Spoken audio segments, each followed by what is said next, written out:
Bien, c'est un problème, mais nous, en fin de compte, ce sur quoi on intervient, c'est vraiment ce qui amène les gens à conduire d'une façon à ne pas respecter les lois. Donc, on intervient principalement sur le non-respect des lois.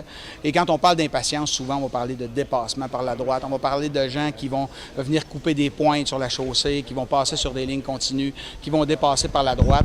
Alors oui, on intervient là, sur ces comportements d'impatience-là, parce que malheureusement, c'est souvent à la base des collisions. Parce que, je le rappelle, notre objectif principal, c'est de diminuer le nombre de collisions mortelles et avec blessés graves. C'est vraiment ça notre objectif.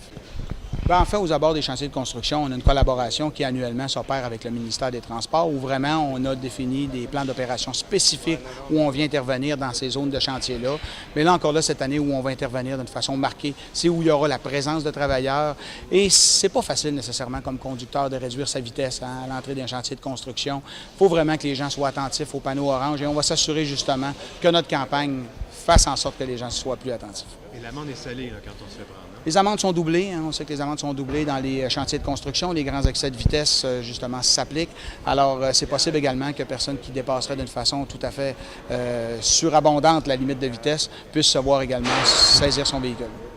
Bien, en fait, les gens, nous, c'est toujours une appréciation ou un ensemble de motifs qu'on vient bâtir. Et à partir du moment où nos observations nous amènent à des motifs de croire que capacité de conduite affaiblie, que ce soit par l'alcool ou par la drogue, ou que les gens aient des exemptions à des fins thérapeutiques ou non, ça ne change en rien le travail des policiers. On va intervenir exactement de la même façon. Comme autre équipement que vous avez sur ce véhicule-là, il y a le système de reconnaissance de plaques d'immatriculation que vous voyez qui sont les systèmes de caméra sur le toit. Et vous avez aussi la flèche directionnelle à l'arrière.